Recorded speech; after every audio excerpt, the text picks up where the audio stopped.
Prokurorluq mütəşəkkil cinayətkar qrupun üzvlərinin bir hissəsinə günün sonunadakı rəsmi ittiham irəli sürəcək. Digər şəxslərə isə artıq ittiham elan olunub.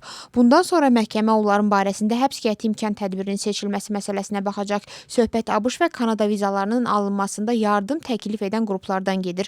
Onlar bu xidmət müqabilində müəyyən məbləğdə pul alırdılar. İstintaqın məlumatına görə həmin şəxslər saxta sənədlərdən və uydurma məlumatlardan istifadə etməklə vətəndaşlara viza almağa kömək edəcəklərini vəd ediblər.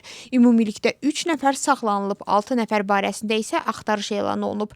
Cinayət əməli törədən şəxsləri 9 ilədək azadlıqdan məhrum etmə cəzası gözləyir. Müxalifət daxilində qarşıdurma bu dəfə ABŞ Dövlət Departamentinin nümayəndələri ilə keçirilən görüşdən sonra verilən fərqli açıqlamalar səbəbindən yaranıb. Lelo partiyası bildirib ki, Dövlət Departamentinin nümayəndələri onlara funksional demokratiyanın güclü müxalifətə və siyasi institutlarda iştiraka ehtiyac duyduğunu deyiblər. Grigol Gegelyanın bu bəyanatına sosial şəbəkədə müxalifət alyansının liderlərindən Nika Qvaramiya cavab verib.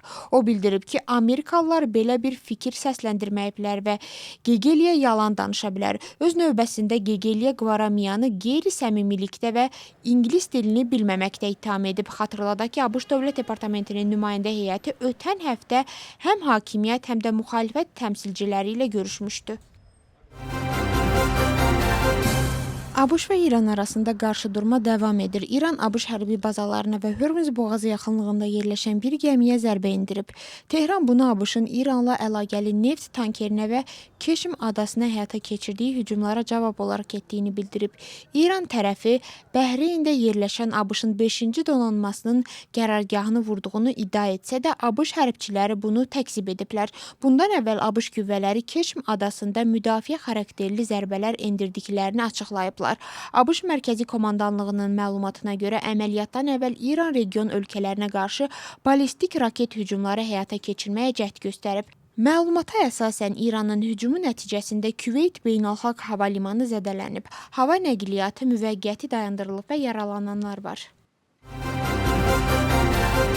Ermənistan suveren və müstəqil dövlətdir. Onun əhalisi isə azaddır. Bu barədə Avropa Komissiyasının genişlənmə məsələləri üzrə komissarı bildirib.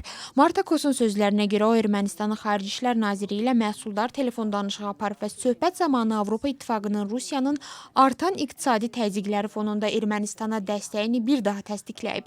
Kos qeyd edib ki, Avropa İttifaqı qısa müddətli perspektivdə Ermənistana dəstəyi artırmağın yollarını axtarır.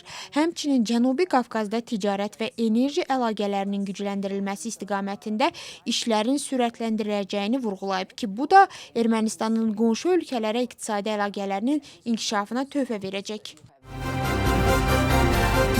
Macarıstan nə əskər, nə də silahı Ukraynaya göndərəcək. Bunu Macarıstanın baş naziri bildirib. Onun sözlərinə görə Budapeştin bu mövqeyi yeni hökumət dövründə də dəyişməyib.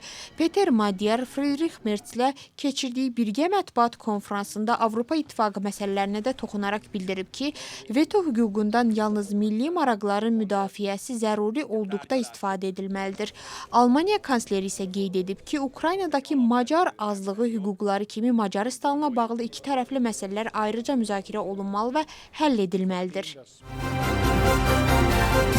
Gürcüstanın Dövlət Təhlükəsizlik Xidmətinin rəhbəri Cenevrə beynəlxalq müzakirələrinin həm sədrləri ilə görüşüb. Tərəflər işğal olunmuş ərazilərdə və işğal xətti boyunca mövcud vəziyyəti müzakirə edib, təhlükəsizlik sahəsindəki çağırışlar barədə fikir mübadiləsi aparıblar. Xüsusi diqqət işğal olunmuş ərazilərdə qanunsuz saxlanılan şəxslərin azad olunması məsələsinə yönəldilib. Həmçinin işğal xətti boyunca davam edən qanunsuz sərhədləşdirmə prosesinin və onun nəticələrinin yaratdığı problemlər müzakirə olunub. Görüşdə Avropa İttifaqının monitorinq missiyasının işğal olunmuş ərazilərə maneəsiz çıxışının vacibliyi vurğulanıb. Interpolun qırmızı bülleteni ilə axtarışda olan Türkiyə vətəndaşı Acara Baş Polis İdarəsinin əməkdaşları tərəfindən saxlanılıb. Həmin şəxs müxtəlif cinayətlərə görə beynəlxalq axtarışda idi. Hüquq mühafizə orqanlarının əməkdaşları onu aparılmış əməliyyat axtarış tədbirləri nəticəsində Batumidə yaxalayıblar. Hazırda saxlanılan şəxsin ekstradisiya ilə bağlı qanunvericilikdə nəzərdə tutulan prosedurları davam edir. ABŞ dövlət katibi Marco Rubio Trump marşrutu adlandırılan layihə barədə də danışıb. Onun sözlərinə görə Ermənistanla əldə olunan razılaşma ABŞ-ın özəl sektoruna həmin dəhlizdə investisiya yaratmaq imkanı yaradacaq. Rubio bildirib ki, ABŞ-ın Cənubi Qafqazda fəal iştirakından Rusiya məmnun deyil. Xatırladaq ki, Trump marşrutu ilə bağlı saziş ötən həftə Ermənistanla imzalanıb. Gürcüstan parlamenti nümayəndə heyəti Kanadaya səfərini davam etdirir. Bugün icra hakimiyyətinin nümayəndələri ilə yüksək səviyyəli ikitərəfli görüşlər planlaşdırılır. Artıq ölkə parlamentinin spikeri ilə görüş keçirilib. Həmçinin müxtəlif komitələrdə müzakirələr aparılıb. Səfərin sonunda nümayəndə heyəti Kanadada yaşayan Gürcüstan diasporunun üzvləri ilə də görüşəcək.